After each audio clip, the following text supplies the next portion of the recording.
సర్వచైతన్య రూపాం తాం ఆద్యాం విద్యాంచ ధీమహి బుద్ధిం యా నః ప్రచోదయాత్. ఇది దేవీ భాగవతంలో మొదటి శ్లోకం. చిట్ట చివరికి గాయత్రీ మంత్ర అనుష్ఠాన విధానము పురస్చరణ విధానం అంతా ఆఖరి అధ్యాయాల్లో చెప్తాడు.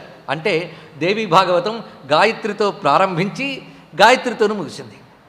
సమస్త వేదమంత్రముల తల్లి గాయత్రి అయినప్పుడు అందులో రకరకాల మంత్రములు ఉన్నాయి. లక్ష్మీ సూక్తం ఉంది, సరస్వతీ సూక్తం ఉంది, శ్రద్ధా సూక్తం, మేధా సూక్తం, దుర్గా సూక్తం, ఇలాంటివన్నీ చెప్పబడుతున్నాయి. రాత్రి సూక్తం, ఇవన్నీ కూడా వేదములు ఎందున్నాయి. ఇవన్నీ అమ్మ రూపాలే. అంటే వేదమాత అయిన గాయత్రికి సంబంధించినవి ఆ వేదంలో చెప్పిన ప్రతి సూక్తము కూడా అమ్మ రూపమే. అందుకే గాయత్రి కాని దేవత లేదు. అందుకే వేదములో ప్రతిపాదింపబడే సర్వ దేవతలు దేవతా రూపాలు గాయత్రీదేవి యొక్క రూపములే. ఇది గ్రహించాలి. అది గాయత్రి అంటే గయాంత్రాయిత ఇది గాయత్రి, ప్రాణరక్షణ శక్తి. ఇది ప్రధానమైన అర్థం. ఇంకా గాయత్రి తత్వం దేవీ భాగవతంలో విస్తారంగా చెప్తారు, అప్పుడు గ్రహించుకుందాం. అందుకు సర్వ జగత్తుకి జనని అయినటువంటి ఆ జగన్మాత పరాశక్తి యొక్క స్వరూపము ఇక్కడ ఈ మంత్రంలో చెప్పబడుతున్నది. అమ్మవారంటే ఏమిటో ఇక్కడ చూడండి. ఈ మంత్రానికి వ్యాఖ్యానం చాలా స్పష్టంగా గ్రహించి సాధన చేయాలి. ఎప్పుడైనా మంత్రం ఎప్పుడు పండుతుందయ్యా అంటే అర్థభావన వల్ల శబ్దభావనకు బలం వస్తుంది అన్న. జడులైన వాళ్ళు కేవలం శబ్దభావనతో ఆగిపోతారట. చైతన్యం కావాలి అంటే అర్థభావనలోకి వెళ్ళాలి. అయితే శబ్దభావన వ్యర్థం కాదు, కానీ అర్థభావన కలిస్తే అది మరింత సంపన్నమవుతుంది. కనుక శబ్దభావన, అర్థభావన, తర్వాత మూర్తి భావన, నాలుగవది తత్వభావన. ఈ 4 భావనలతో మంత్రం చేస్తే అమ్మవారు దొరుకుతారు. కనుక భవానీ భావనాగమ్య అన్నారు. ఇది తెలుసుకోవాల్సింది. భావన అంటే ఇది 4 రకాల భావన చేయాలి. ఇప్పుడు అర్థభావన చేద్దాం. సర్వ చైతన్య రూప అమ్మవారు అనడానికి అంత అద్భుతమైన నిర్వచనం ఇచ్చారో చూడండి. సృష్టిలో ప్రతి దానికి ఉనికి ఎంతవరకు ఉంటుందంటే చైతన్యం ఉంటేనే ఉనికి ఉంటుంది. చైతన్యం లేని వస్తువు ఉనికి లేదు. చైతన్యం అంటే కదలిక అని మాత్రమే అర్థం కాదు. కదలికకి చేతనత్వము అని పేరు. చైతన్యం వేరు. చైతన్యం లేకపోతే చేతనత్వం లేదు. ఈ తేడా ఎందుకు చెప్పామంటే చెట్లు, రాళ్ళు, రప్పలు వీటి కదలిక లేదు. అయితే అక్కడ అమ్మవారు లేరా? అక్కడ కూడా ఉన్నారు. వాటిలో కూడా చైతన్యం ఉంది. మనం చూసేటంత స్థూలమైన కదలిక లేకపోయినా వాటిలోనూ కదలిక ఉంది. కదలిక లేకపోతే మార్పు ఉండదు. అది తెలుసుకోవాల్సింది. కదలిక వలన వచ్చేది మార్పు. విత్తనం విత్తనంగా ఉండగా మొలకగా చెట్టుగా మారింది అంటే దాని లోపల కదలిక ఉంది. అది అంటే ఇక్కడి నుంచి అక్కడికి వెళ్ళడమే కాదు కదలిక అంటే, పరిణామమే అని అర్థం. ఇలా చూస్తే సృష్టిలో ప్రతిదానికి పరిణామం కనబడుతుంది. అయితే పరిణామం కలిగిస్తూ ఉన్నటువంటి ఏ చైతన్యం ఉందో దానికి మాత్రం ఏ పరిణామము లేదు. ఇది తెలుసుకోవాల్సింది. దానికి ఏ మార్పు లేదు. అది కేవల చైతన్యం. ఆ చైతన్యమే ప్రతి అణువులో వ్యాపించిపోయింది. ఎక్కడ వ్యాపించిందంటే ఒక్కసారి పైకి చూడండి. అంతరిక్షంలో, ఆకాశంలో, ఆ భవ్యమైనటువంటి జ్యోతిర్మండలాల్లో, గ్రహాల్లో, నక్షత్రాల్లో, సూర్యునిలో, చంద్రునిలో, వాయువులో, నీటిలో, నిప్పులో, భూమిలో ఈ సమస్తము ఆ చైతన్యం ఉన్నది. వీటి వల్ల తయారైనటువంటి ఉపాధులలో ఇందాక చెప్పిన వాటిలో పంచభూతాలు చెప్పాం కదా, ఇవి తయారయ్యాయి. వీటన్నిటిలో ఆ చైతన్యం ఉంది. ఆ మాటకొస్తే ఉపాధులు చేసింది కూడా ఆ చైతన్యమే. ఒక్కడున్న ఏ ఉపాధి అయినా ఆ చైతన్యం వల్లనే తయారైంది. ఆ చైతన్యంతోనే ఉంటుంది. ఆ చైతన్యం విడిచిపెడితే ఉపాధికి ఇంకా ఉనికుండ కూడా పోతుంది. అవునా లేదా? కనుక సృష్టిలో చూసే ఆ సూర్యాది ఉపాధులు మొదలుకొని క్షుద్రమైనటువంటి కీటకాది ఉపాధుల వరకు, గడ్డిపోచ వరకు, అనగా ఆ బ్రహ్మస్తంభ పర్యంతం, బ్రహ్మదేవుడు మొదలుకొని చిన్న గడ్డిపోచ వరకు అన్నిటిలో వ్యాపించి ఉన్నది ఎవరు? ఆ మహాచైతన్యం. అందుకే సర్వ చైతన్య రూప. ఇది దీని యొక్క మాట. తర్వాత వివరిస్తున్నారు. ఆవిడ ఎప్పటి నుంచి ఉందండి? ఈ విశ్వమంతా ఏర్పడ్డాక అమ్మవారు వచ్చారా చైతన్యంగా అంటే, ముందు చైతన్యం ఉంది, తర్వాత విశ్వం వచ్చిందిట. అందుకే విశ్వానికంటే ముందుంది కనుక ఆద్య. ఇది మాట. అసలు ఆ చైతన్యం అంటే లేకపోతే ఏది నువ్వు తెలుసుకోలేవు. సృష్టిలో ఏది తెలుసుకుంటున్నావన్నా చైతన్యం వల్లనే. ఏమండి, మీరు చెప్పింది నాకు అర్థం కాలేదండి. అర్థం కాలేదన్న విషయం అర్థమైంది కనుక అది కూడా చైతన్యమే. ఏదైనా ఆఖరికి ఇది ఎర్రగా ఉందండి, ఎర్రగా ఉందని తెలుసుకున్నది చైతన్యం వల్లనే. కంటి యందు ఆ చైతన్యం ప్రసరిస్తే రంగును తెలుసుకున్నావు, చెవి యందు ఆ చైతన్యం ప్రసరిస్తే శబ్దాన్ని తెలుసుకున్నావు. కనుక సృష్టిలో ఏదైనా తెలుసుకున్నావు దేనివల్ల? చిత్. చిత్, దీనికి చిత్ అంటారండి. పరా ప్రత్యక్ చితీరూప. ఆవిడ చితీరూప. దీనికి పరచితి అని పేరు, చిదేక రసరూపిణి అని పేరు, చితిస్తత్పద లక్ష్యార్థ అని పేరు. అలాంటి చిత్ ఆవిడ. అందుకే సర్వ చైతన్య రూప ఆద్య. ఆవిడ వల్లే అన్నీ తెలుసుకుంటున్నాం కనుక తెలుసుకునే జ్ఞానమే ఆవిడ కనుక విద్య. తర్వాత మాట చెప్తున్నారు ఇక్కడ, ఆద్యాం విద్యాంచ.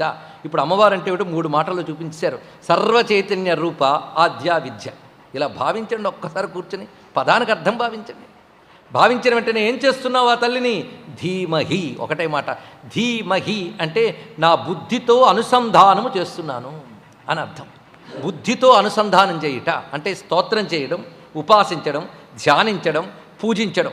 ప్రక్రియలు మారే కానీ అన్నిటికీ లక్ష్యం మాత్రం మన బుద్ధిని ఆ భగవతితో అనుబంధం కలిగించడమే. బుద్ధిని ఆ తల్లి వైపు ప్రసరింపజేయడం, ఆ తల్లి పాదాలతో అనుబంధం ఏర్పరచడమే. అందుకు ఎవరైతే సర్వ చైతన్య రూప ఆద్య విద్య ఉన్నారో ఆ పరాశక్తిని నా బుద్ధితో ధ్యానిస్తున్నాను, ఉపాసిస్తున్నాను అని. ఆవిడేం చేస్తోంది? బుద్ధిం యా నహ ప్రచోదయ. యా అంటే యవతయో, నహ అంటే మా యొక్క, యవతే మా యొక్క బుద్ధులను ప్రేరేపణ చేస్తుందో ఆ తల్లికి నమస్కారం. చూడండి గొప్ప మాట. మన ఇంద్రియాల్లో ఇది కదులు అని ఎవరు నడిపిస్తున్నారు ఇంద్రియాన్ని? ప్రాణం లేనిది ఇంద్రియం కదలదు. కానీ ఇక్కడున్న విషయం వినాలి అన్నా ఆ ఇంద్రియానికి ఆ బుద్ధే ప్రేరేపించాలి. కనుకనే ఇంద్రియాణి పరాణ్యాహు ఇంద్రియేభ్య పరం మనః మనసస్తు పరా బుద్ధి యో బుద్ధే పరతస్తు సహా అని కృష్ణ పరమాత్మ గీతలో చెప్పినట్లుగా ఇంద్రియములకు ప్రేరణ కలిగించేది బుద్ధి అయితే సమస్త బుద్ధులకు ప్రేరణ కలిగించే చైతన్యం ఎవరు? ఆవిడ అమ్మవారు. అందుకు మా బుద్ధులకు ప్రేరణ కలిగించే తల్లిని మేము ధ్యానిస్తున్నాము. ఆవిడ ఇప్పుడు ఎవరయ్యారు? బుద్ధులకు ప్రేరణ కలిగించే తల్లి. అయితే ఆవిడెవరు? సర్వ చైతన్య రూప ఆద్య విద్య. ఆ తల్లే మన బుద్ధులకు ప్రేరణ కలిగిస్తున్నది అని ఎవడైతే తెలుసుకుంటాడో వాడి బుద్ధికి ఎప్పుడు మంచి ప్రేరణ ఉంటుందండి. అందరి బుద్ధుల్ని ఆవిడే ప్రేరేపించేటప్పుడు దుర్మార్గుడు దుర్మార్గంగా ప్రవర్తించారంటే వాడి బుద్ధిని కూడా అమ్మవారే ప్రేరేపించారు కదా అని చేసిన దుర్మార్గం అంతా అమ్మవారి మిత్తోసి వచ్చా? దౌర్భాగ్యం ప్రేరేపించింది అనాలి, పాపం ప్రేరేపించింది అనాలి. మరి ఏం చెప్తాం అక్కడ? అంటే అమ్మవారు ప్రేరేపించుట అంటే అర్థం ఆవిడ శక్తి ప్రదాయిని, వారికి శక్తినిస్తోంది అని అర్థం. ఇక్కడ మనం అనేక మార్లు చెప్పుకున్నాం, నీలం రంగు అద్దంలోంచి దీపం చూపిస్తే నీలకాంతి వస్తుంది. అక్కడ నీలకాంతి రావడానికి కారణం ఎవరు? దీపం. అయితే కాంతికి దీపం కారణం కానీ నీలానికి మాత్రం అద్దం యొక్క రంగే కారణం, కాంతి కాదు. ఇది మనం అనేక మార్లు చెప్పుకున్నాం. కానీ ఆ దీపకాంతి లేకపోతే నీలం కూడా తెలియట్లేదు, నీలం కూడా మనకు తెలియట్లేదు. అలాగే జీవుడికి సంస్కార సహజంగా చిత్తానికి మాలిన్యాలు అంటిపెట్టుకుంటాయి, పుణ్యాలు అంటిపెట్టుకుంటాయి. ఆ లోపల చైతన్య రూపిణిని అమ్మ ప్రసరించడం చేత మాలిన్య బుద్ధులకు మలిన ప్రేరణలు వస్తున్నాయి.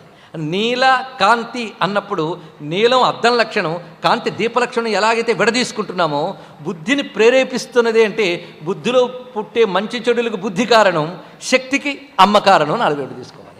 ఇది బుద్ధికి ప్రేరణకర్త్రి అంటే ఇప్పుడు తెలిసింది కదా. అయితే ఇది ఎవడైతే తెలుసుకుని అమ్మా నా బుద్ధులకు నువ్వే ప్రేరణకారిణివని తెలుసుకుంటున్నాడో వాడి విషయంలో అమ్మ జోక్యం చేసుకుని, ఎందుకంటే దీపంలా జడంలా వెలిగించు కూర్చోదా తల్లి, ఆవిడ సర్వశక్తిమయ్యి.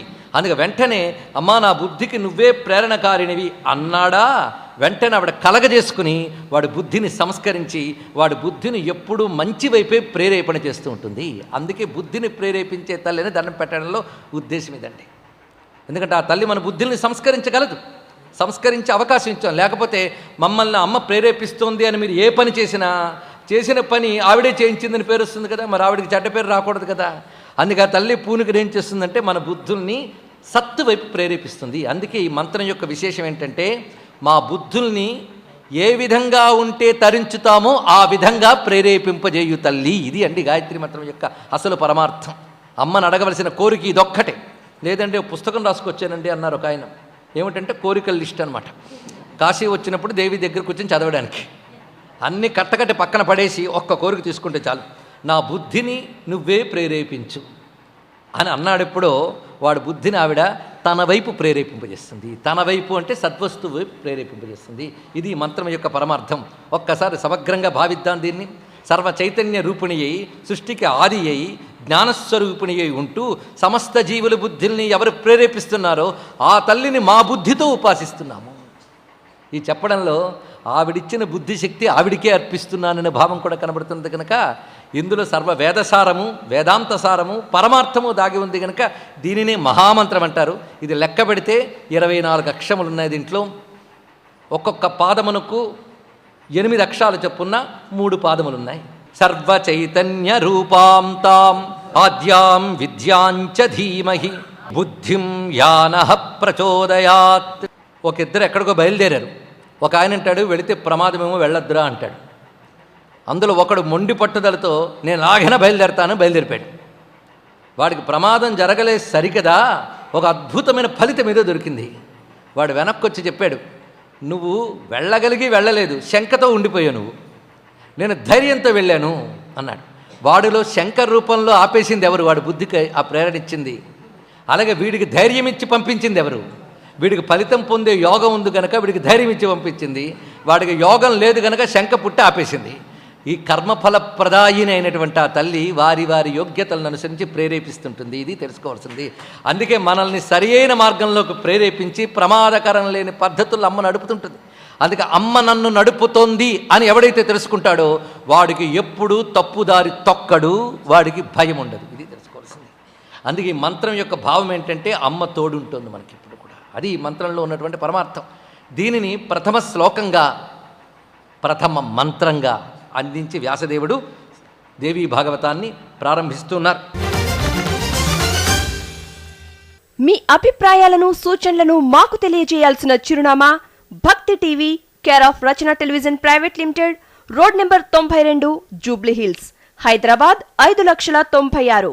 మా ఇమెయిల్ ఐడి bhakti@gmail.com. మా వెబ్సైట్ www.bhaktitv.org. Phone number 901012223333.